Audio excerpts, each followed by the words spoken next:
story of Boudica begins long before her name echoed across the battlefields of Britannia. To understand her defiance, we must first understand the world she was born into, the land, the people, and the empire that sought to claim it. Britain, in the 1st century AD, was not yet a single nation, but a patchwork of tribes. Each tribe held its own lands, its own sacred places, its own chiefs and warriors. The people lived close to the earth, following the rhythms of the seasons. The land itself shaped their lives. Dense forests blanketed much of the island. Vast oak woods stretched for miles, their canopies so thick that little sunlight reached the ground. Wolves and wild boar prowled these forests, and to the Britons, these animals were not just beasts, but symbols, emblems of strength, cunning, and courage. Rivers cut through the valleys, their currents swift, their banks lined with reeds and willows. To the tribes, rivers were more than water. They were sacred, gateways to the gods, places where offerings were cast. Swords, shields, and ornaments sunk into the depths to win divine favor. The people we now call Celts lived in hill forts, circular enclosures on high ground that gave them both safety and a commanding view of their lands. Within these settlements, roundhouses of timber and thatch clustered together, smoke curling from hearths, livestock penned nearby. Life was simple, but not primitive. The Celts were skilled farmers, tending fields of barley and wheat. They bred sturdy horses, prized across the ancient world for their speed and endurance. Their artisans crafted beautiful jewelry from gold, silver, and bronze, torques that gleamed on warriors' necks, intricate brooches that fastened cloaks, and enamel inlays of striking color. Among these peoples were the Iceni, a tribe who lived in the flatlands of eastern Britain, in what is now Norfolk and Suffolk. The Iceni were proud and independent. Their warriors were fierce horsemen, their chiefs adorned in the finest ornaments. The Iceni were not the largest tribe in Britain, but they were formidable, respected, and feared by neighbors. Religion permeated every aspect of life. The Celts believed the world was alive with spirits. The rivers, the trees, the sky, and the earth itself all possessed divine power. Their gods were many, some fierce, some gentle, some mysterious. War goddesses such as Andraste and Morrigan were invoked before battle, while deities of harvest and fertility were honored in the fields. Druids, the priestly class, were keepers of wisdom. They presided over rituals in sacred groves, memorized the laws, recited the genealogies of kings, and taught the mysteries of the gods. Their influence stretched across tribes, binding the people with a common spiritual thread. It was into this world of tradition, pride, and freedom that the shadow of Rome fell. Across the sea, an empire was rising.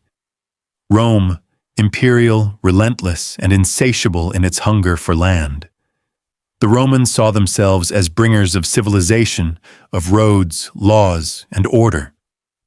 But to those they conquered, Rome was a storm, merciless, efficient, and devastating.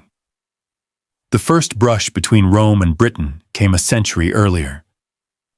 In 55 BC, Julius Caesar crossed the Channel with his legions, landing on the Kentish shore. To Caesar, Britain was a land at the edge of the world, shrouded in mist, rich with tin, iron, and furs, and inhabited by wild tribes. His expeditions were brief, little more than raids to demonstrate Roman power. He planted the seed of conquest, but Rome withdrew, distracted by greater prizes in Gaul. Yet Britain was not forgotten. In Rome's imagination, it remained both a mystery and a prize. Nearly 100 years later, under Emperor Claudius, the dream of conquest was reborn. Claudius, eager for glory, launched a full invasion in AD 43. 4 Roman legions, tens of thousands of soldiers, auxiliaries, and engineers, crossed the Channel. They came not as raiders, but as conquerors. To the Britons, the arrival of the legions must have been terrifying.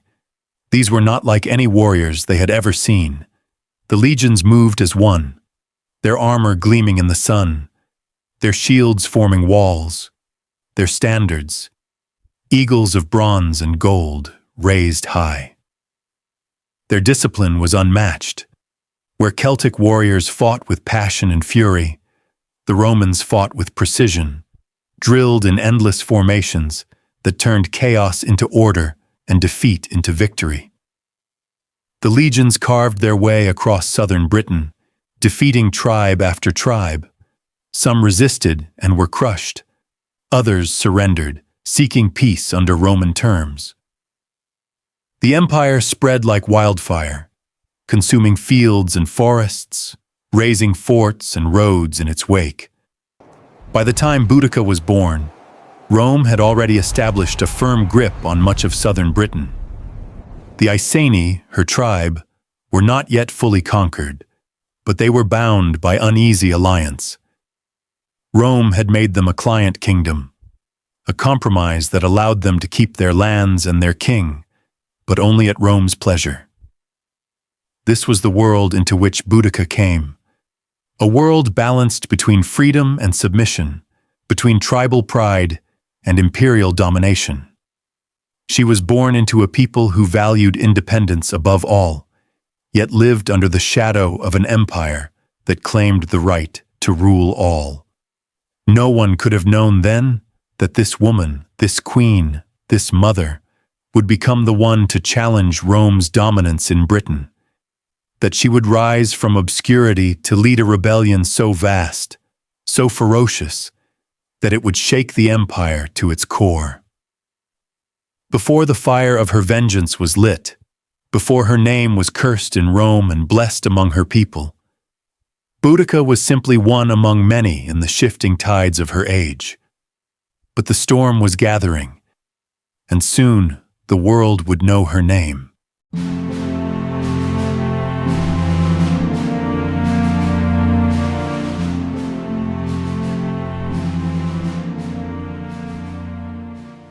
Boudica's early life is wrapped in the mists of history, her story surviving only through the careful, often biased accounts of Roman writers.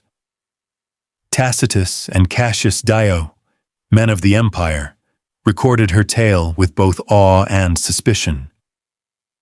To them, she was a figure larger than life, tall, commanding, and beautiful in a way that inspired both admiration and fear.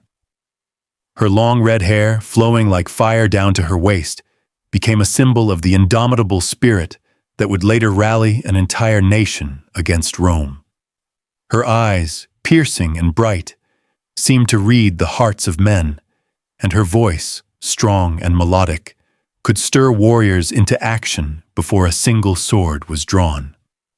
Yet for all the grandeur of her later legend, Boudica was born into the ordinary rhythms of Iceni life. The Iceni, her tribe, were proud, independent, and deeply tied to the land they called home. The rolling hills, mist-laden forests, and fertile valleys of East Anglia shaped their lives. From a young age, Boudica would have been trained to move through this landscape with confidence, riding horses across uneven fields, walking the forests as hunters or gatherers, learning the secrets of rivers and groves sacred to her people. She would have been schooled in the oral traditions of her tribe. The Druids taught not only the laws and histories, but also the sacred rites that bound tribe to God and person to person. Songs, chants, and stories were woven into daily life. Boudica learned the myths of her people, the tales of heroic ancestors who fought off invaders, of goddesses who inspired courage, and of the eternal cycles of nature and war. It was a world where strength and wisdom went hand in hand. Celtic girls were not passive observers. They were apprentices in leadership, guardians of tradition, and even warriors in times of conflict. Boudica's upbringing would have prepared her for the responsibilities she did not yet know she would inherit. She learned the subtleties of diplomacy, the importance of kinship, and the respect demanded by both men and women in a warrior society. As a young woman, she married Prasutagus, king of the Iceni. Prasutagus was a shrewd ruler, well aware of the precarious balance his people lived under. Rome had not yet fully conquered the Iceni, but the shadow of the empire was ever present. To the Romans, the Iceni were a client kingdom, allies in name, obliged to pay tribute and maintain order, yet allowed to retain their rulers and lands. To the Iceni, this arrangement was uneasy. It was a constant negotiation between pride and pragmatism, freedom and survival. Prasutagus navigated this balance carefully. He accumulated wealth through trade with Rome, exchanged gifts with Roman governors, and maintained internal stability among his people. For a time, peace held. Boudica, as queen, was a partner in this delicate equilibrium. She oversaw the welfare of her people, ensured that traditions were maintained, and likely acted as a voice of reason and counsel to her husband. Yet Rome was never content to share power. Roman settlers and administrators gradually pushed deeper into Iceni territory. Land disputes flared, taxes increased, and resentment grew among the tribes. The Iceni were proud, and the presence of foreign overlords, the Romans, was an affront to their autonomy. In villages and hill forts, whispers of discontent spread like wildfire. The tension was palpable, and Boudica would have felt it in every corner of her life. Amid this pressure, Boudica raised her daughters. She taught them the traditions of the Iceni, the sacred chants, the stories of heroes and gods, the rites that connected her people to the land and to each other. She taught them the importance of strength, honor, and courage, preparing them, perhaps unknowingly, for a future that would demand resilience beyond their years. The daughters would have been trained to understand the nuances of leadership, the importance of diplomacy, and the harsh realities of the world beyond their lands. Boudica also walked among her people, observing their lives, listening to their grievances, and feeling the stirrings of anger that Rome's encroachment had caused. She would have seen farmers losing land to Roman taxes, traders being extorted, warriors resentful of foreign garrisons, and families humiliated by imperial authority. Every insult, every injustice, every act of oppression planted a seed in her heart. It was a world of contrasts, beauty and fear, prosperity and tension. The forests were alive with the songs of birds and the rustle of deer, yet the distant roads brought Roman soldiers and taxes. The rivers ran clear and sacred, yet Roman demands polluted the lives they nourished. Boudica lived in this tension, observing, learning, and quietly growing into the woman who could one day unite the tribes and stand against the mightiest empire the world had ever known. Her fate and that of her people would be irrevocably changed by the death of her husband. It was this single moment that would ignite the spark of rebellion, forcing Boudica from her role as queen consort into the role of warrior queen, destined to confront Rome itself. Before that moment, however, she was being shaped by her environment, her people, and the ever-growing shadow of the empire. A woman poised on the threshold of history, waiting for the storm to call her to arms.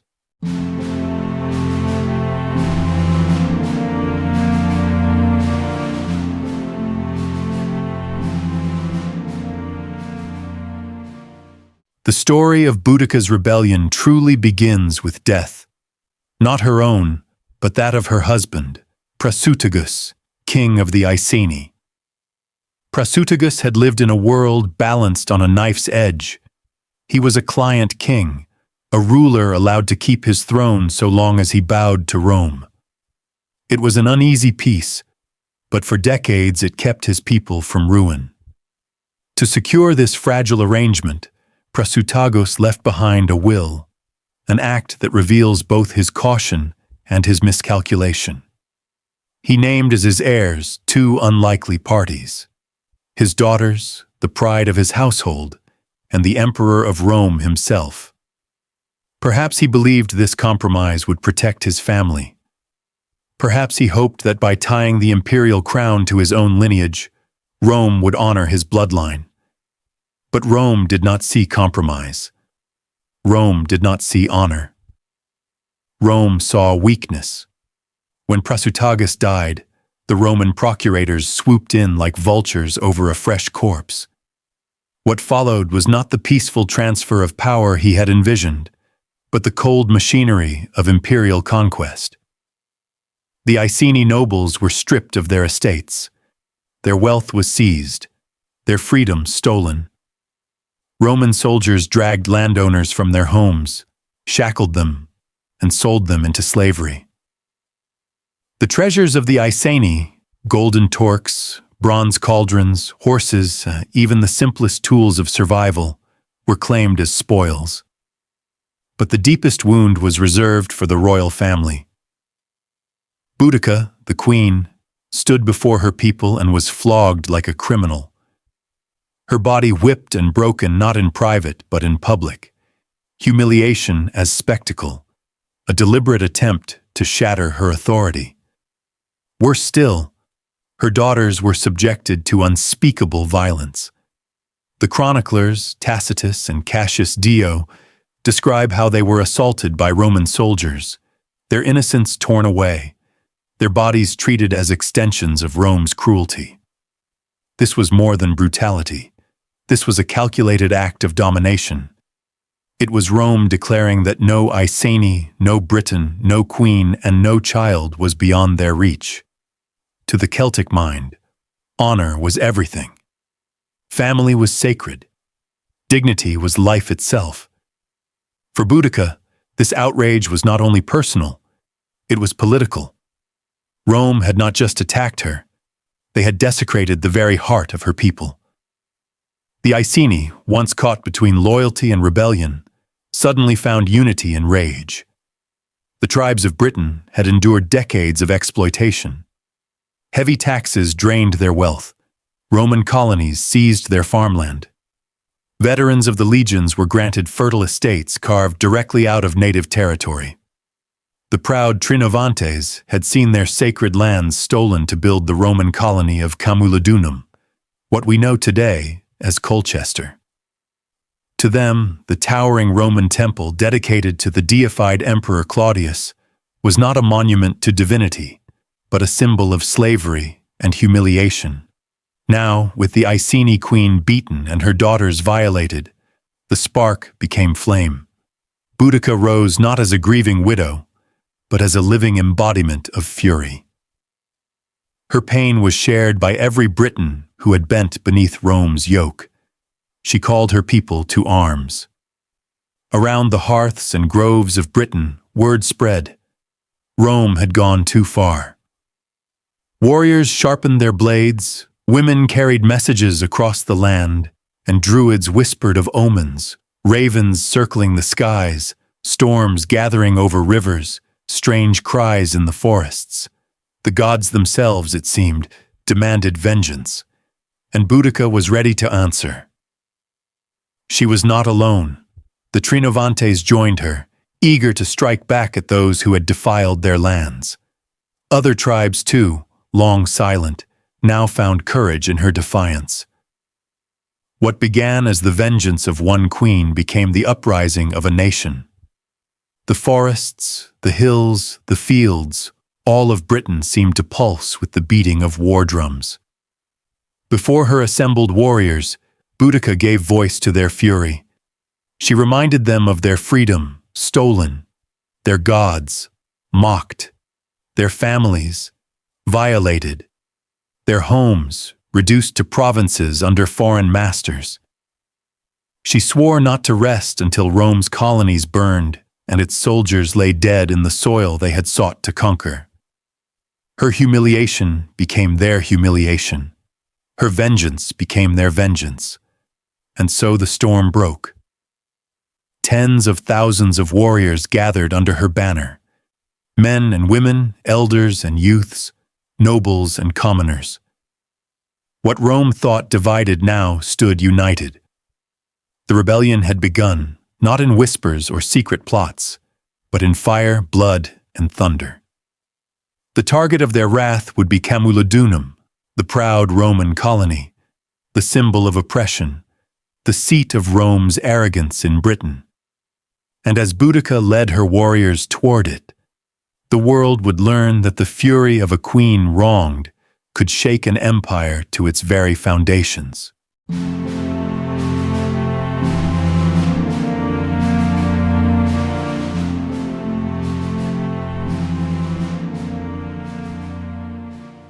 The land of Britain stirred restlessly, as though even the earth itself could feel the weight of what was about to unfold. The Iceni, once cowed and humiliated, now burned with righteous fury. And at the center of this awakening stood Boudica, not simply a queen, but a living embodiment of vengeance and hope. She called upon the gods. In sacred groves, under towering oaks and in the shadow of stone circles older than memory, the Druids gathered. Cloaked in white, their chants echoed against the hills, invoking spirits of war and the old gods of thunder and flame. Omens were read in the flight of ravens, in the patterns of fire, and in the cries of the wind.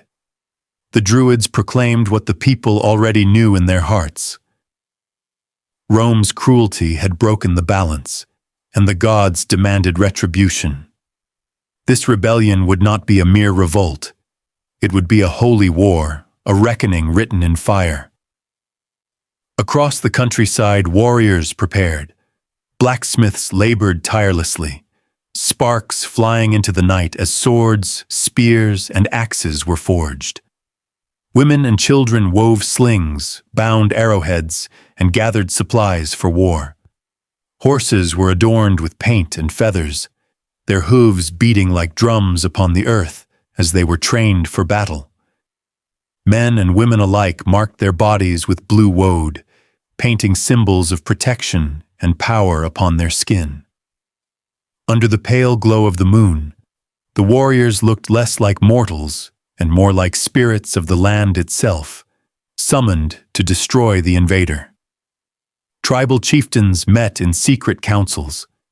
The Trinovantes, who had suffered Roman colonists taking their lands.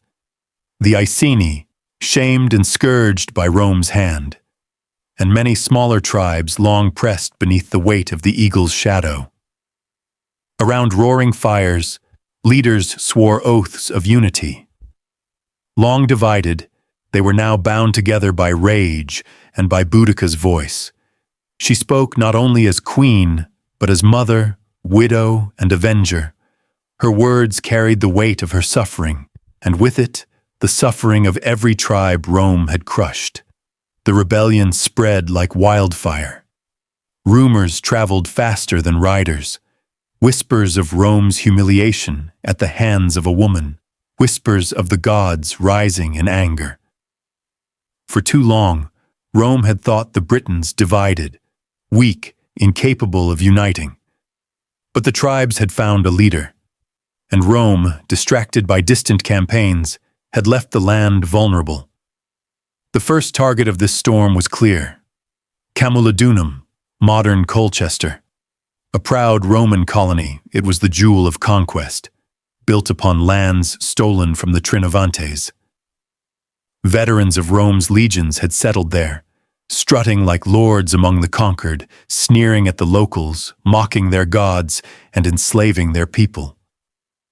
At its heart stood a towering temple to the Emperor Claudius, a monument to Rome's arrogance.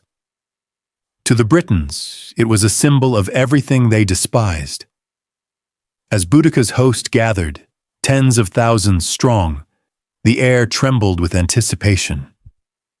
Chariots rattled across the fields, warriors howled war cries to the sky, and drums thundered like the heartbeat of the earth.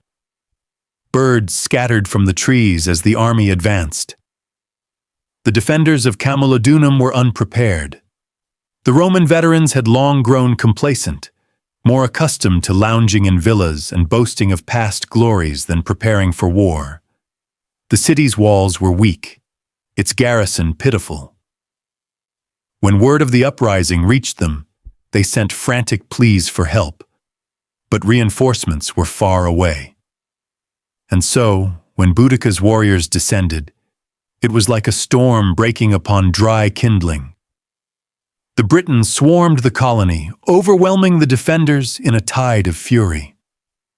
The Temple of Claudius became the final refuge of those desperate to survive. For 2 days, the defenders held out, barricaded inside, praying for salvation. But salvation never came.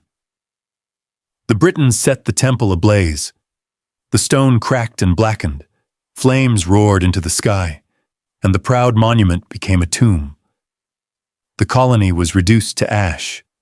Villas and houses crumbled, streets were choked with smoke, and the survivors lay silent among the ruins. A Roman dream had turned into a nightmare. News spread like wildfire. Rome, so certain of its superiority, had been struck a blow it could not ignore. The rebellion had begun in earnest, and for the first time, the empire trembled.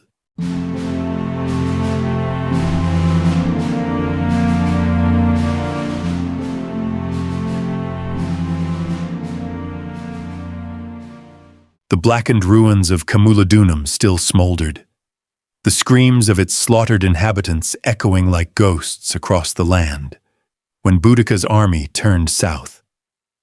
The queen of the Iceni now commanded not just a war band, but a living tide of humanity. Warriors, women, children, and elders surged behind her, tens of thousands strong. Some rode in chariots, their wheels rattling like thunder. Others marched on foot, their faces painted in blue woad, their eyes burning with vengeance. Entire families followed, for this was not only a war of soldiers, but a war of peoples, a holy uprising of tribes determined to tear Roman Britain to the ground. The road ahead led to Londinium. At that time, Londinium was still young, less than 2 decades old, yet already it pulsed with Roman ambition. Its wooden wharves stretched along the Thames, where ships from Gaul, Hispania, and beyond unloaded cargoes of wine, oil, grain, and goods. Markets thrived with merchants speaking in many tongues. Roman villas lined its streets, and temples rose proudly, proclaiming the gods of Rome upon British soil. To the conquerors, Londinium was a symbol of progress. To the Britons, it was a symbol of occupation, a parasite city feeding off their land, binding them to Rome. News of Boudica's march spread like wildfire. Panic gripped the city. Traders abandoned their stalls. Roman citizens scrambled to load wagons with valuables. Smoke from Londinium was still visible to the north, a grim warning of what awaited. The governor, Gaius Suetonius Paulinus, returned from his campaign in Wales with his legions, but he faced a terrible choice. His army was disciplined, yes, veterans hardened by campaigns across the empire. But they were few. He could not defend every town. He could not stretch his soldiers thin.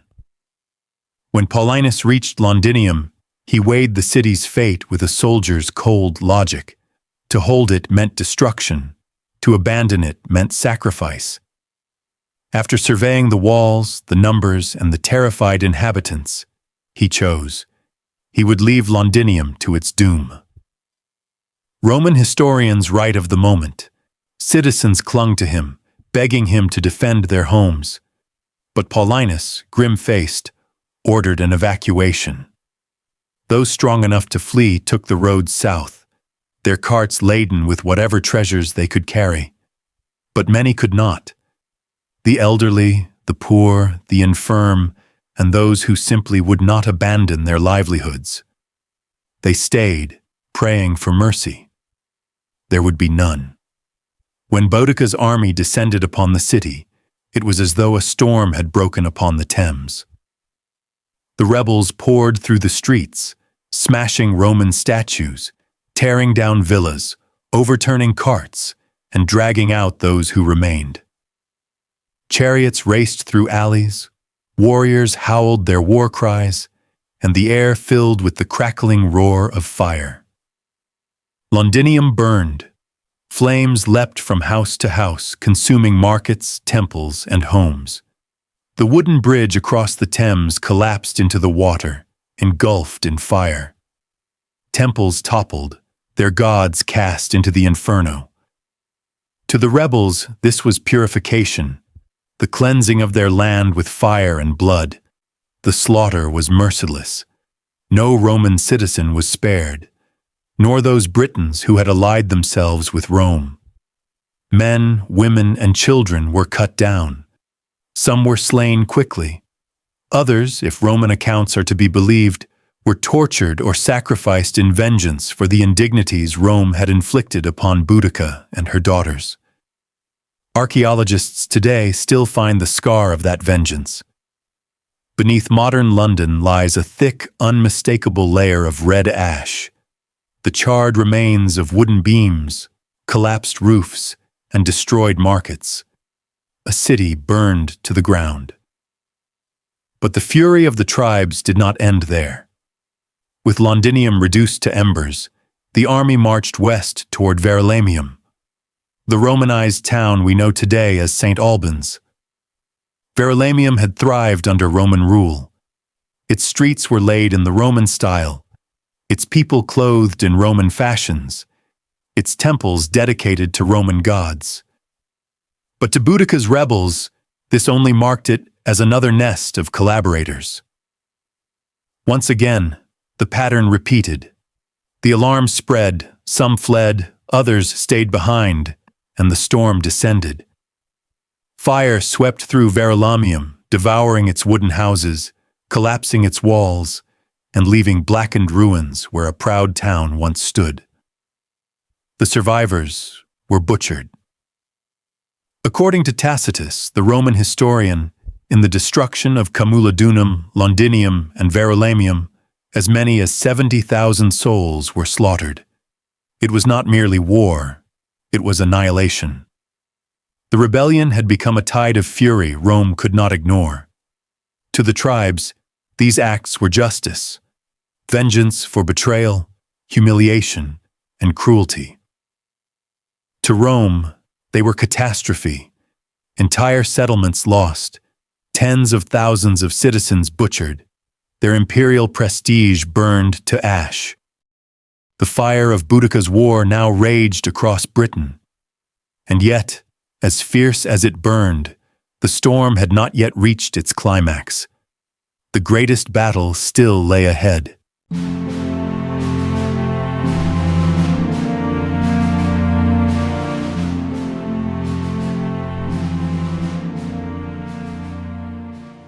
The rebellion spread like wildfire, unstoppable and merciless. From the scorched ruins of Camulodunum to the smoldering remains of Londinium and Verulamium, word of Boudica's fury swept across Britain like a storm wind. No Roman settler, no tax collector, no soldier was safe. Everywhere the Iceni queen marched, the earth shook beneath the wheels of war chariots, and the sky glowed with the embers of burning towns. What had begun as a brutal act of vengeance was now something greater, an uprising of nations. Tribes who had long borne Rome's yoke rose with one voice. The Trinovantes, the Cornovi, the Domnoni, and countless smaller clans joined the swelling ranks. Roman villas, once symbols of power and wealth, were torn apart stone by stone. The gleaming mosaics that had boasted of Roman refinement were shattered under tribal boots. Garrison after garrison, undermanned and overconfident, was crushed. Soldiers who survived fled into the forests, abandoning their posts. For the first time in living memory, the legions, the pride of Rome, were forced into retreat. These were not mercenary auxiliaries or provincial militias, but Rome's elite killing machine, honed in blood across the known world. They had stood unbroken against the Gauls. They had crushed the Germanic tribes. They had faced Parthian horse archers in the east. Yet here, in the misty isles of Britain, the legions faltered. Governor Gaius Suetonius Paulinus, Rome's hard-bitten commander, felt the sting of humiliation but refused to give in to panic. A soldier of experience, he understood that empires do not fall in a single season. He ordered a withdrawal, not a rout, but a measured retreat, sacrificing Roman settlements to preserve the core of Roman power, the legions themselves. He abandoned vulnerable towns, leaving them to Boudica's wrath, choosing instead to consolidate his troops in defensible positions. His eyes were not fixed on saving stone and timber, but on the iron heart of Rome's military machine. For Paulinus knew the truth. Without the legions, Roman Britain would not endure. Meanwhile, Boudica's army grew larger with each passing day. Some Roman historians, Tacitus among them, claimed her numbers reached 200,000 warriors, though the exact figure remains clouded in exaggeration. What mattered was not the tally, but the fervor.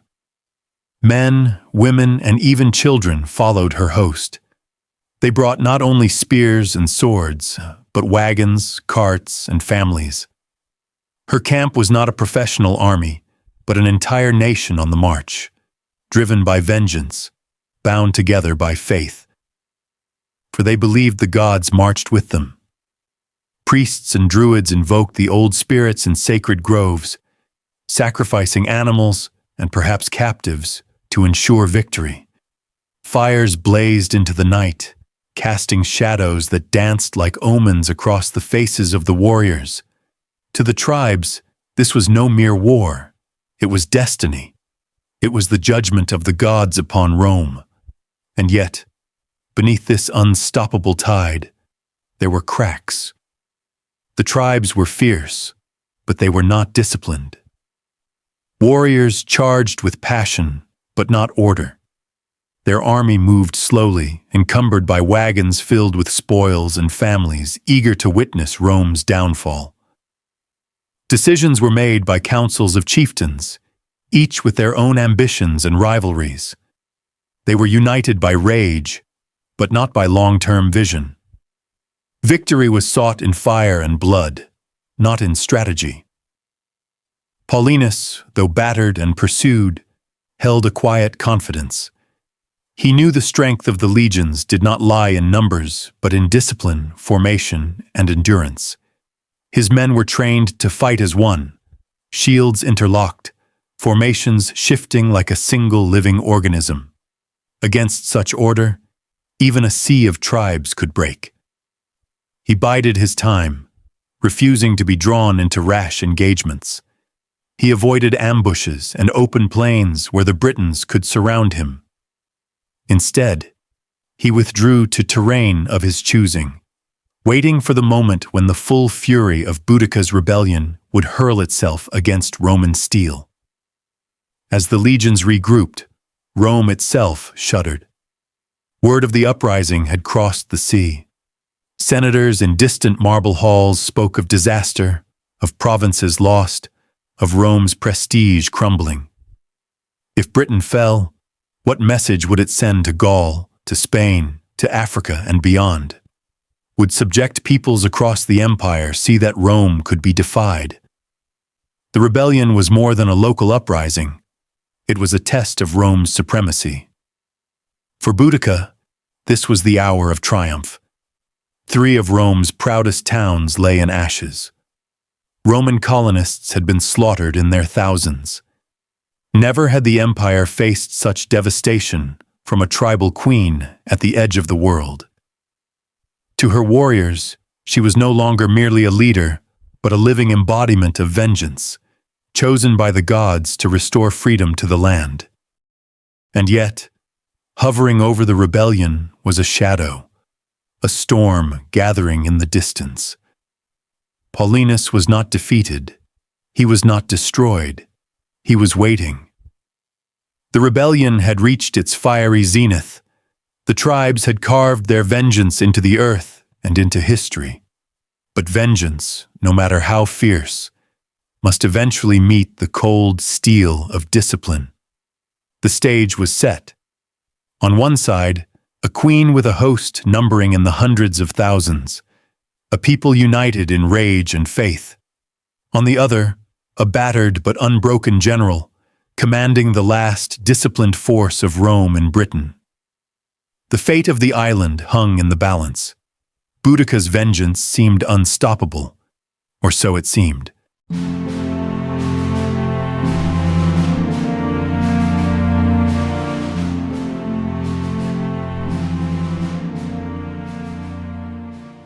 The rebellion had already spread like wildfire. Cities burned, Roman colonists fled, and entire legions were shattered or scattered across the land. Yet the true storm had only just begun to gather its full force. This was no longer a local uprising. It was a movement of a people, a tide of fury. And at its center stood Boudica, the woman who had become more than a queen. She was a symbol, a living banner under which all who had suffered Rome's cruelty now marched. From every corner of Britain, warriors answered her call. The Iceni rallied first, her own people bound by blood and the memory of their king, Suetonius. Then came the Trinovantes, who had seen their lands stolen and their temples desecrated. After them, smaller tribes, the Catuvellauni, the Cornovi, even scattered groups from Wales, joined the swelling ranks. Tens of thousands poured into her camp. Some came as seasoned fighters, hardened by years of raiding and skirmishing. Others were farmers who left their plows in the fields, youths carrying spears taller than themselves, even elders who marched with walking staves but refused to be left behind. But this was not just an army. It was an entire nation on the move. Families traveled with the warriors, wagons creaked under the weight of supplies, tools, children, and spoils already taken from Rome's burning towns. It was a caravan of vengeance, stretching for miles, both fragile and unstoppable at once. To a Roman eye, the sight must have been overwhelming, even terrifying. The host was not uniform like a legion. Instead, it was a sea of painted bodies, warriors streaked in woad, their hair limed into spikes that caught the light like iron blades. Faces were daubed with swirls and sigils meant to invoke the gods and strike fear into the hearts of enemies. Chariots swept across the fields like waves of thunder, their wheels reinforced with iron, their axles whistling in the wind. The horses were adorned with bronze harnesses and jingling fittings, each step punctuated by the sound of metal against metal. Charioteers shouted battle cries as their passengers hurled spears, weaving in and out of the swelling tide of foot soldiers.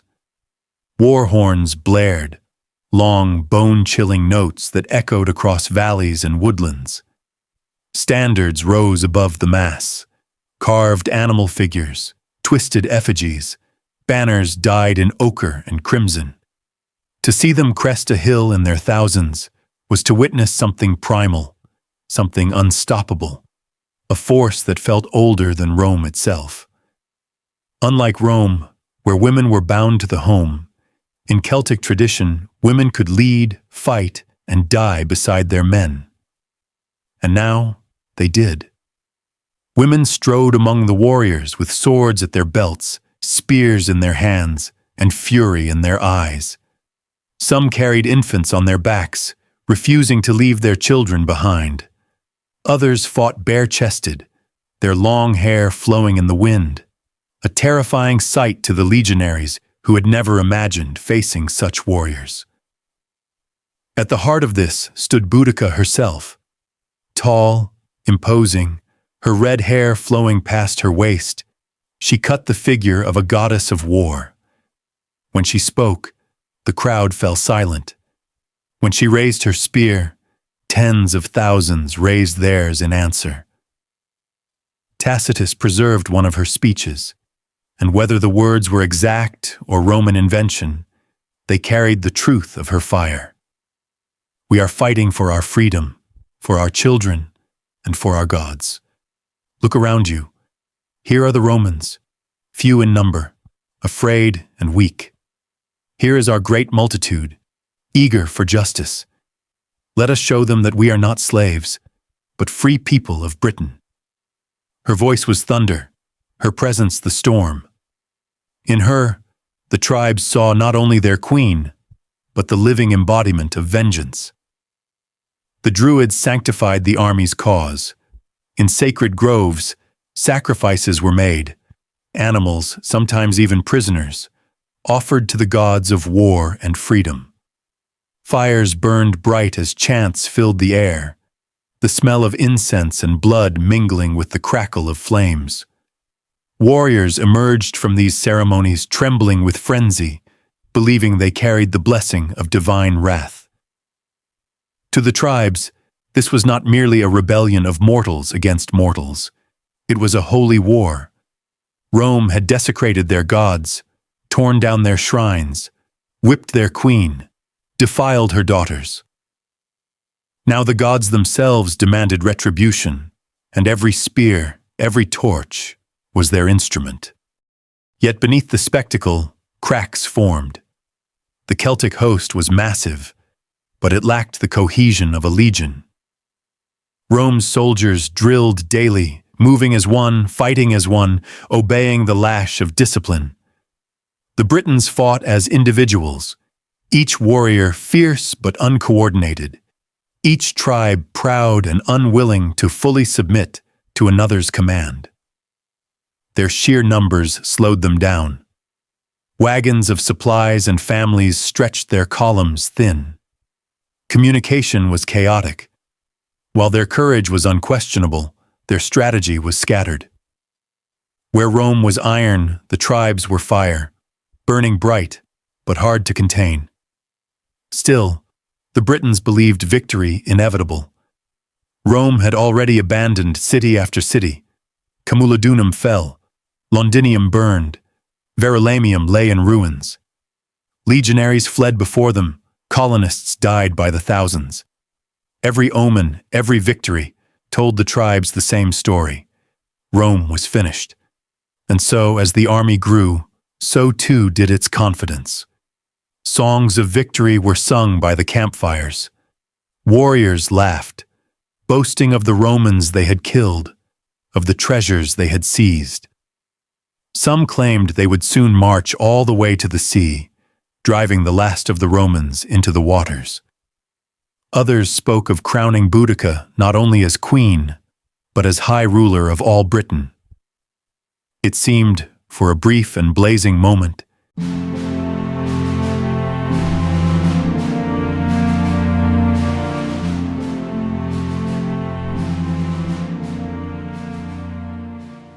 the rebellion of Boudica had torn Britain apart. 3 Roman cities, Camulodunum, Londinium, and Verulamium, lay in smoking ruin. Tens of thousands of Roman settlers, veterans, merchants, and civilians were dead. Across the province, survivors whispered that the empire itself trembled. Yet amid the chaos, one man did not flinch. Governor Gaius Suetonius Paulinus was no stranger to fire and blood. He had carved his reputation across the killing fields of Africa, where he subdued tribal resistance, and in Gaul, where discipline crushed defiance. Hardened, relentless, and utterly loyal to the ideals of Rome, Paulinus was the kind of commander who thrived in desperate circumstances. Unlike so many others, he did not panic. He did not flee to the coast or beg for reinforcements. Instead, he made a simple but unyielding decision. Rome would not abandon Britain. Paulinus knew his situation was dire. Boudica's uprising had swept the land like wildfire, gathering perhaps 100,000 to 200,000 warriors, men, women, and even youths, armed with whatever they could muster.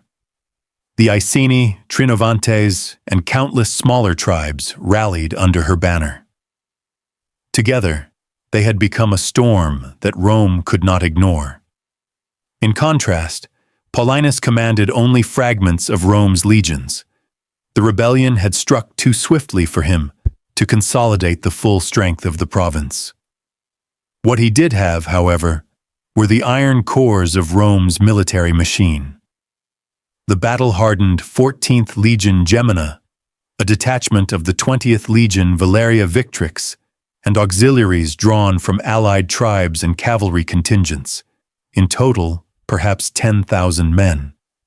Against them stood an enemy 10 times their size. But Paulinus understood something that Boudica's warriors did not. Numbers alone do not win wars. Rome's power lay in discipline, in organization, in the relentless precision of men who fought not as individuals, but as a single machine of conquest. If Paulinus was to have any chance at survival, he could not meet the Iceni host in open ground. To do so would invite annihilation, as the Celtic tide would simply envelop his smaller force. So he did what all great generals do. He chose the battlefield. He scouted with care, searching for ground that would negate Boudica's overwhelming advantage. Finally, he found it, a narrow gorge or defile backed by dense forest with open plains stretching ahead. Here, the land itself would act as Rome's ally. The trees behind prevented ambush.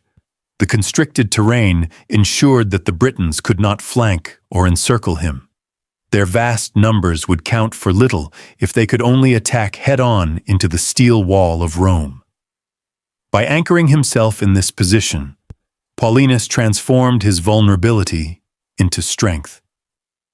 The Celtic host would become trapped by its own size, forced into a deadly funnel where their spirit would meet Rome's discipline.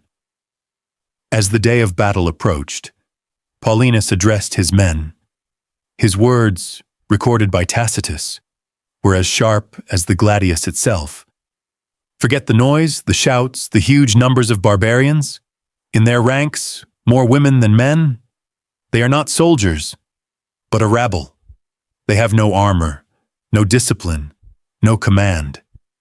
In battle, we shall prove once more what discipline and courage mean against an untrained mob. The Roman soldiers stood silent as he spoke.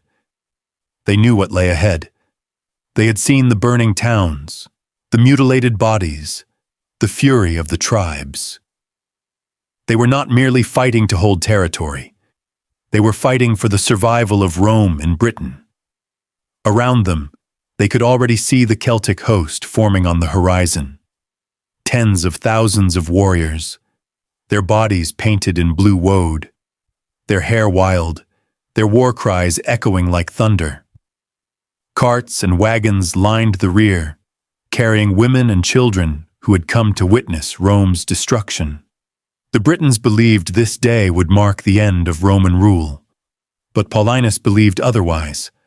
To understand why Paulinus stood firm, one must understand the nature of a Roman legion. Each legionary carried with him not just weapons, but centuries of tradition. The rectangular scutum shield, large and curved, could lock seamlessly with those of his comrades to form a wall of protection. The short stabbing sword, the gladius, was not a weapon of flourish, but of efficiency, designed to kill in close quarters with brutal precision. And then there was the pilum, the heavy Roman javelin, cast in volleys before battle was joined. The pilum was designed to pierce shields, bend upon impact, and render enemy defenses useless. With this, Rome broke the momentum of charging foes before they even reached the line. But above all, the legion was defined by discipline. Orders were obeyed without hesitation. Shields raised as one, pila thrown in unison, swords thrust in precise rhythm. The legion did not fight as individuals, but as a single entity, a living machine of war. This discipline was Rome's greatest weapon, and it was the weapon Paulinus now prepared to unleash. The morning of battle dawned. On one side of the plain, the Iceni and their allies surged in numbers so vast that their warbands seemed to stretch endlessly. Painted faces, screaming mouths, warriors shaking spears and swords toward the sky. Their chariots darted back and forth, riders cracking whips as horses reared, wheels spinning furiously. War horns bellowed, drums pounded, and the voices of women rose in shrill chants to their gods. They were a people united by rage, by grief, by the desire to expel Rome from their land forever. On the other side, the Romans stood silent. 10,000 men in gleaming armor, shields interlocked, ranks deep and immovable. Their silence was unnerving, their stillness more terrifying than the wild fury before them. Behind the Roman line, the forest loomed, dark and impassable, as though nature itself barred retreat. Between them lay the field where history would turn. This was more than a battle. It was the collision of two worlds. For the Britons, this was the fight for freedom, for vengeance, for the sacred honor of their tribes. For the Romans, this was the test of empire itself, the trial of whether discipline and steel could withstand the tidal fury of an oppressed people. The air grew tense. Boudica herself is said to have driven her chariot before her warriors, her daughters beside her, her fiery hair streaming in the wind. She raised her spear and vowed before the gods that Rome would fall this day. The signal was given, the Iceni charged, and with that, the fate of Britain hung in the balance.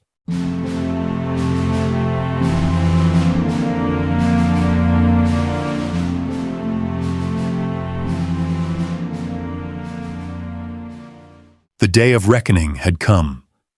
A chill hung over the land, as though the earth itself anticipated the storm. Along the ancient road that the Romans called Watling Street, two worlds prepared to collide. On one side, the might of Rome, battered but unbroken. On the other, the vast fury of Boudica's Britain, united in defiance, desperate for freedom, and hungry for vengeance. The Celts gathered in numbers that seemed to swallow the horizon. Some accounts claimed more than 200,000 souls, warriors, charioteers, women, children, and elders. This was no mere army. It was a people on the march, a tide of human will determined to erase Rome from their homeland. Families brought wagons and carts, circling them around the field as if to create an arena, convinced they would watch the Romans be crushed once and for all. The air pulsed with drums, war cries, and the shrieks of painted warriors preparing themselves with ritual. Chariots thundered back and forth across the plain, scythes flashing at their wheels, horses snorting, hooves pounding. The ground trembled beneath their rage, and then silence. For across the narrow gorge chosen by Suetonius Paulinus, Rome had made its stand. 10,000 men only, standing in tight formation. Their bronze helmets glinted in the pale sun. Their rectangular shields overlapped in perfect symmetry, a wall of iron discipline. Their spears, the heavy pila, were raised, ready to strike. No chanting, no cries. Just silence, broken only by the occasional barked order and the steady thump of the centurions' batons against shields, keeping rhythm. The Romans waited like a predator coiled for the kill. Between the two forces stretched the killing ground, a funnel of open land framed by forests and hills. Paulinus had chosen this place with cold precision. He knew his legions were outnumbered 20-1. He knew he could not afford chaos. So he had placed his army where the Celts' numbers would count for nothing, forcing their vast tide into a narrow front where Rome's discipline could prevail. Then came Boudica. She rode in a chariot, her daughters beside her, her long red hair flowing like a banner of fire in the wind. Her presence commanded silence even among the roaring Britons. She stood tall, her eyes ablaze, her voice carrying across the masses like thunder. "This," she cried, "is not the battle of women against men. This is the battle of all free people against tyranny, of our gods against Rome's cruelty. They have robbed us, scourged us, violated our daughters, and enslaved our kin. Today, we answer with fire. Today, the oppressor falls. Let the gods decide our fate upon this field." A roar answered her words. Fury and faith and fire combined into a single cry that shook the very earth. It seemed as though no force could withstand it. The battle began with the thunder of hooves. Boudica's chariots charged first, racing down the slope, wheels flashing with iron blades, drivers cracking whips as warriors hurled javelins from their platforms. Dust rose in choking clouds, and the Britons howled as they surged forward, but the ground betrayed them. The land before the Roman line was uneven, churned with roots, rocks, and ruts. Chariots lurched and jolted, their momentum broken. Horses stumbled. The Roman front stood unshaken, and then, in one unified motion, the legionaries hurled their pila. The heavy spears tore through the air in a dark storm, slamming into chariots and warriors alike.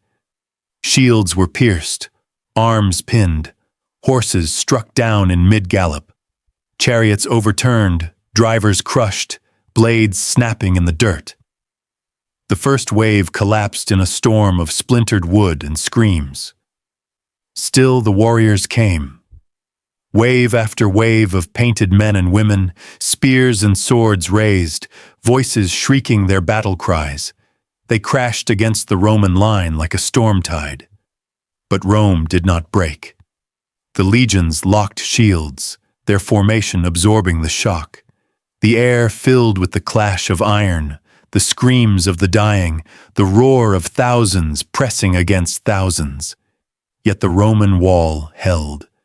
Behind the shields, short stabbing swords, the gladii, struck with ruthless rhythm. Thrust, pull back, thrust again, each movement measured, each blow precise. The Celts swung long blades that glanced off shields or became trapped in the crush, while the gladius found flesh again and again. Blood soaked the earth. Bodies piled at the Roman front, and still the Celts hurled themselves forward. Then came the order. With a blast of horns, the Roman wedge advanced. The legionaries pressed out from their tight formation, driving forward like an iron spear into the heart of the Celtic host. Shields shoved, swords stabbed, pila were reused as spears in the melee. The wedge cut deep, splitting the mass of warriors, sowing panic where moments before there had been fury. The Celts fought bravely, desperately, but the tide began to turn. Their numbers, once their greatest weapon, became their undoing. The wagons that had carried their families now trapped them, hemming them in, cutting off their retreat. The battlefield became a slaughter pen. Warriors stumbled over the fallen, crushed beneath their comrades. Women and children screamed from the wagons as the press of bodies surged against them. Horses reared, chariots overturned, the air filled with choking dust, blood, and terror. The discipline of Rome became a machine of death, advancing step by step, grinding the mass of humanity before it. No quarter was given, none was asked.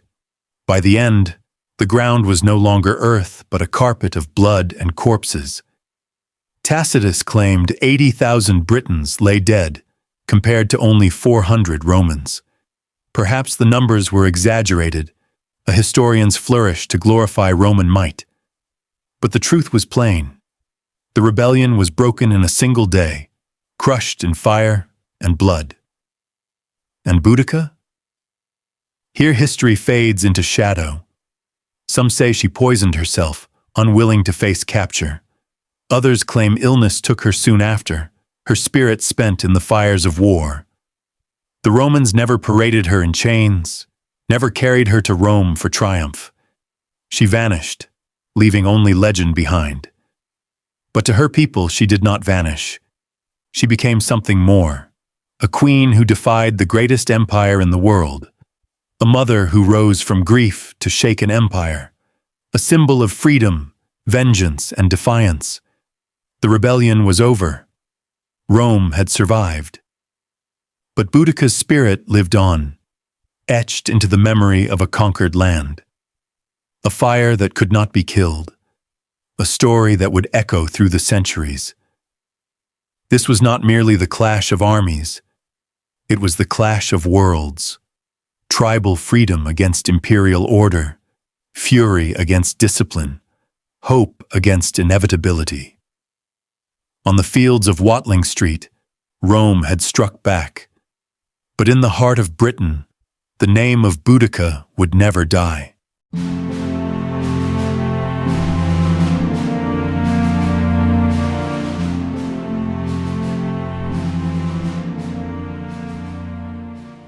The battlefield of Watling Street was silent.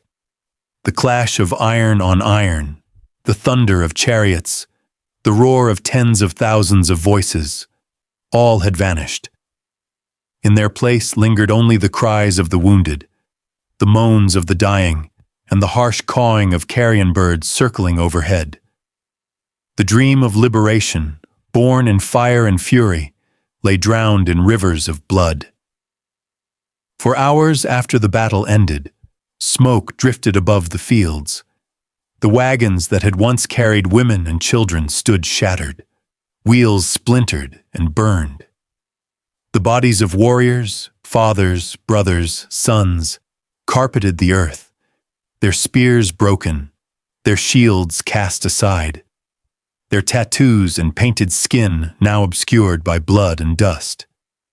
It was not simply a defeat. It was the death of an uprising, the extinguishing of a nation's hope.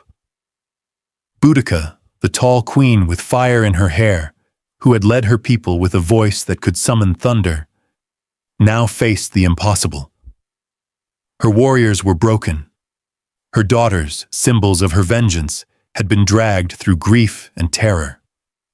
The tribes that had once looked to her as a savior were now scattered, leaderless, afraid.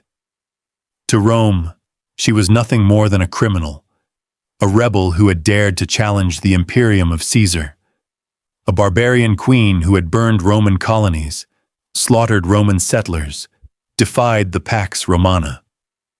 To the imperial eye, she was an aberration, destined to be crushed and erased. But to her people, even in this hour of ruin, she was still their queen. She had given them something Rome could never take away, a vision of freedom, a fleeting moment where Britain stood united in defiance of its conqueror. Even in defeat, she embodied that spirit. What became of Boudica after the battlefield fell quiet has been shrouded in shadows for nearly 2,000 years. No one truly knows, and perhaps that is why her legend has endured so powerfully. Tacitus, the Roman historian writing within living memory of the revolt, tells us that Boudica took her own life with poison. He claims she would not endure the ultimate humiliation of being paraded through the streets of Rome in chains, a spectacle for the jeering crowds, a trophy for the emperor's triumph. If this is true, then her final act was one of defiance, denying Rome its greatest prize, choosing her own death over captivity. Another story, preserved by Cassius Dio a century later, tells a different tale. In his account, Boudica did not die on the battlefield nor by her own hand, but fell ill soon after the revolt and passed away quietly, her body honored with lavish burial rites by her people. In this telling, she was not a vanquished prisoner, but a queen carried to rest as one beloved by her tribes. Others speculate further still. Perhaps she did not die at all in those days, but was hidden by her people, her death concealed from Roman eyes.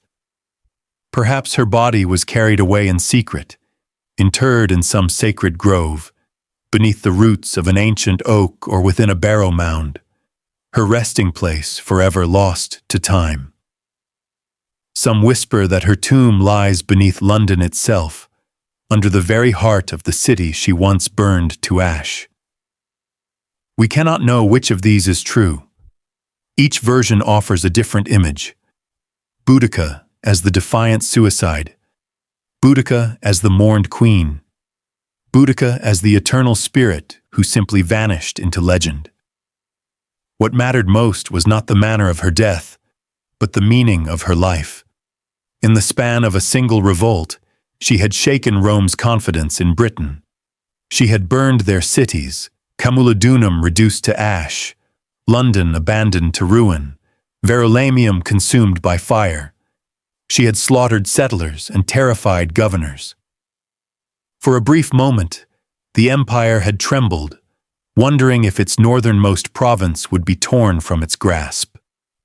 Though she fell, her defiance had shown the world that even the mightiest empire could be challenged, that beneath the weight of conquest, beneath the boots of Rome, the spirit of freedom still burned.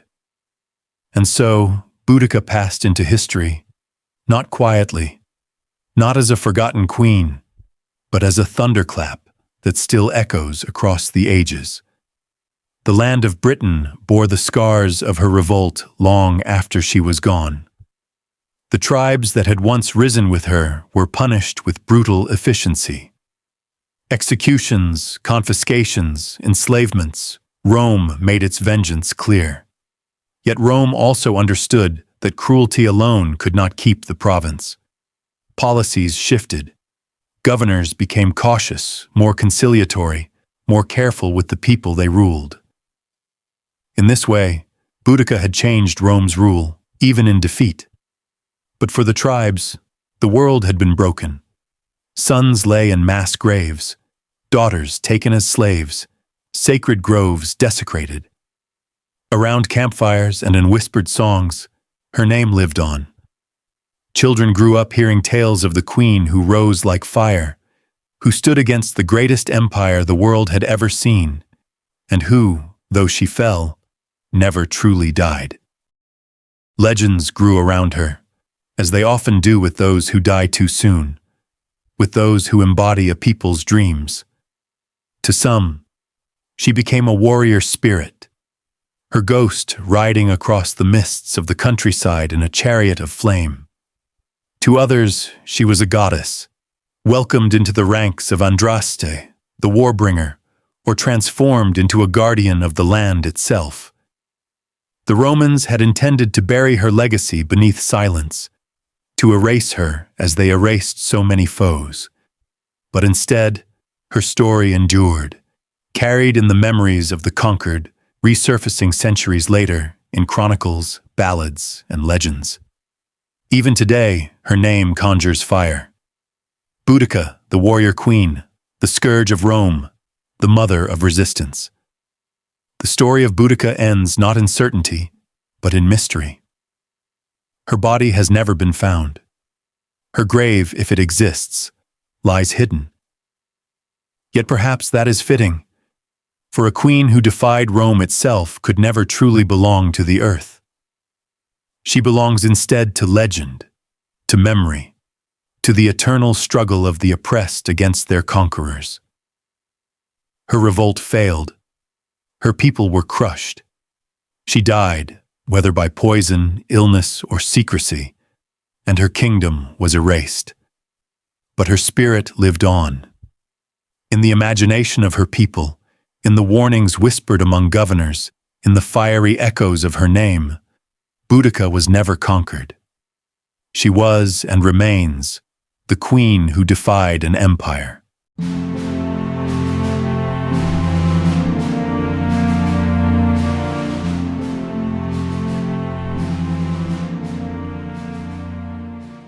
Rome had survived.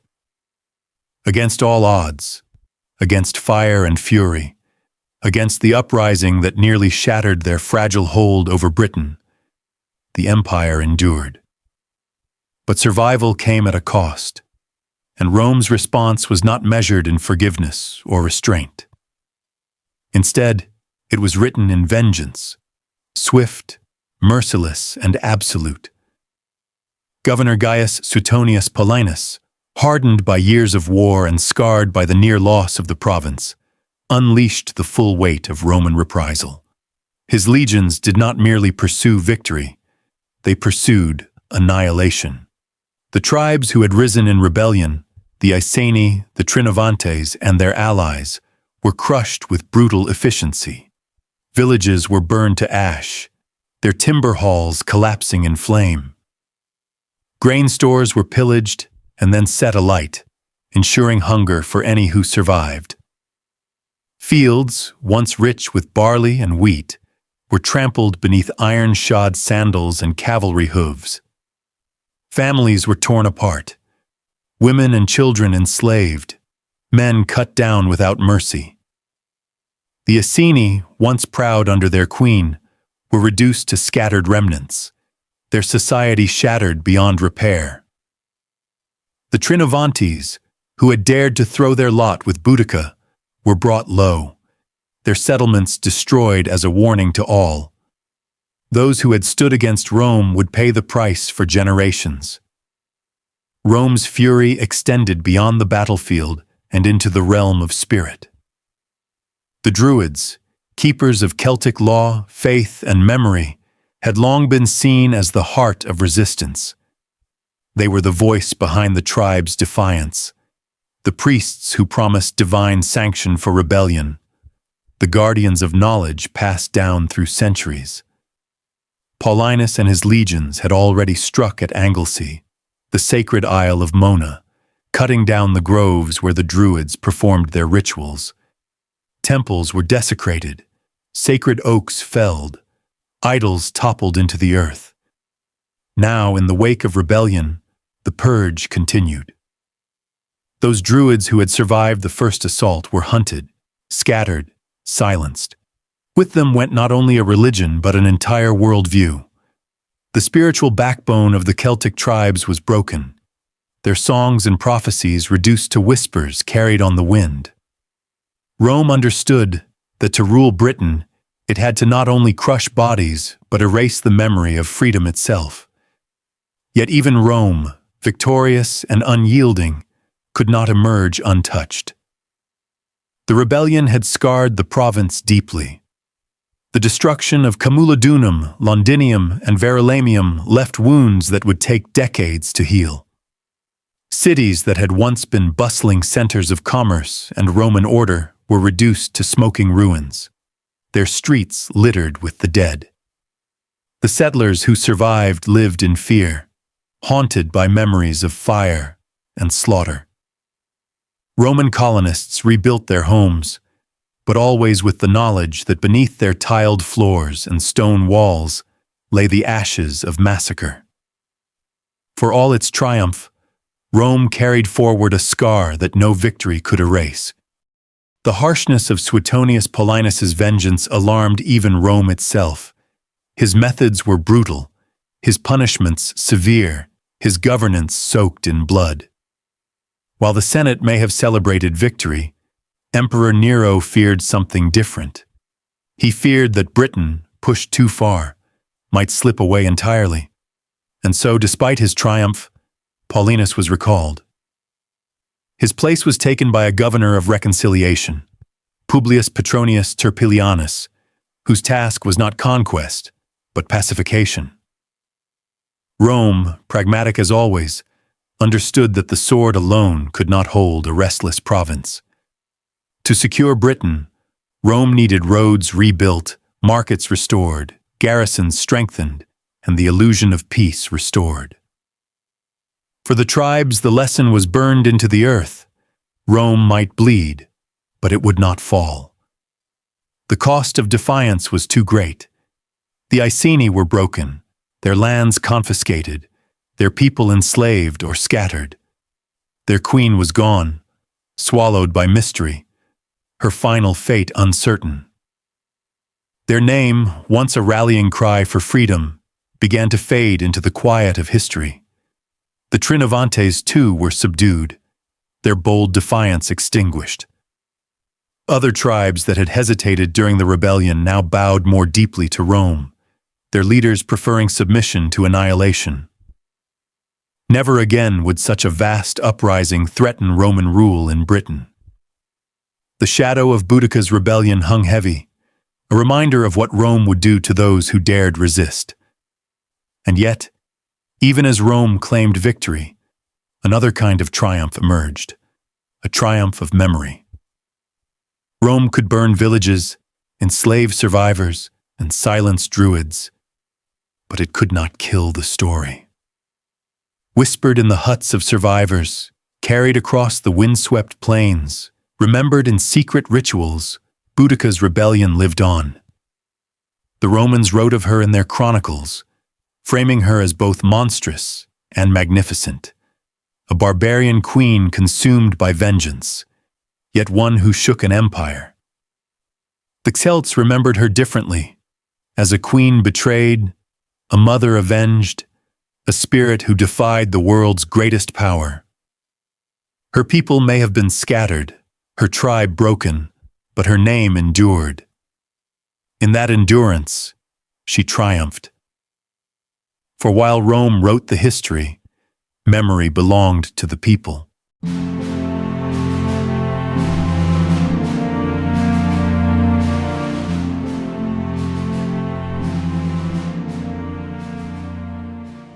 Though the Roman legions claimed victory, though her rebellion was crushed beneath iron and fire, Boudica was never truly defeated. Her body may have been lost to history, her tribe scattered, her lands annexed, but her name, her spirit, and her defiance endured.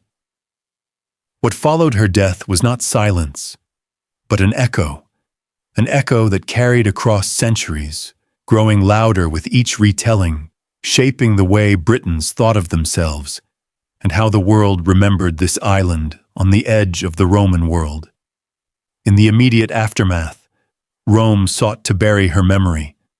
The Iceni were dismantled, their culture suppressed, their sacred places either destroyed or absorbed into Roman order.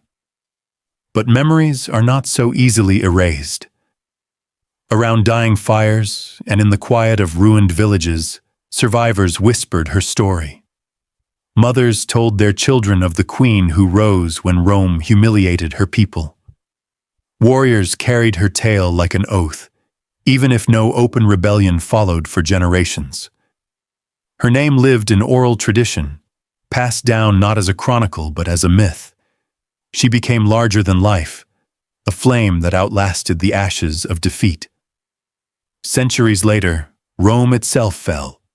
Its legions withdrew from Britain, never to return. The empire crumbled, its stone roads and walls left to weather, its statues broken, its gods forgotten. But the memory of Boudica did not fall with Rome. When medieval chroniclers began recording the histories of Britain, they turned to legends to explain the island's past. Among these stories, Boudica re-emerged. She was reimagined not merely as a queen of a single tribe, but as a heroine of all Britain. Chroniclers like Tacitus and Cassius Dio provided the bones of her story. Storytellers clothed it in the flesh of legend. In the Middle Ages, she was often remembered as a warrior who stood against foreign invaders, a figure whose defiance resonated in an age of wars, invasions, and shifting kingdoms. By the time of the Renaissance, as England began to define itself as a rising power, Boudica's story was reshaped once again. Scholars, poets, and historians reinterpreted her as not only a warrior queen, but a mother of the English nation. She became proof that the spirit of freedom, of resistance to tyranny, was embedded in the soil of Britain itself. Her story was woven into plays, chronicles, and political debates. Boudica became a mirror. In times of oppression, she was the spirit of rebellion. In times of unity, she was the symbol of nationhood. But it was in the Victorian age that Boudica rose to her greatest prominence. The British Empire was at its height, stretching across continents, and Victorians looked for heroes and heroines in their own past to justify their dominance. Boudica was adopted as a symbol of Britain's strength, endurance, and unconquerable will. To Victorians, she was not simply a Celtic queen, she was an ancestral figure of empire itself. Statues were raised in her honor, most famously the great bronze sculpture near the Houses of Parliament in London, depicting her in her war chariot, her daughters at her side, charging forever into history. In this moment, her image was paradoxical. On the one hand, she symbolized resistance to foreign invaders, the defiance of a native people against the Romans. On the other, she was embraced by an empire that itself ruled foreign lands. Her legend was used to inspire both freedom and domination, resistance and conquest. In the 20th century, her image shifted again. During the dark days of the World Wars, Boudica was invoked as a national spirit, a guardian of Britain's survival. Posters, literature, and speeches recalled her as the embodiment of defiance when Britain once again faced overwhelming odds. But alongside this patriotic image came a more critical one. Scholars and writers began to revisit her story, not as simple legend, but as complex history. Was she a freedom fighter or a ruthless avenger? Was she defending her people or unleashing indiscriminate slaughter? As the British Empire declined, Boudica was no longer only the mother of empire. She became a symbol of the cost of empire. Her daughter's suffering, the burning of towns, the deaths of thousands, all were remembered as warnings of how power and cruelty breed resistance. Today, historians continue to debate her legacy. Some see her as the first British freedom fighter, a queen who stood against tyranny and injustice.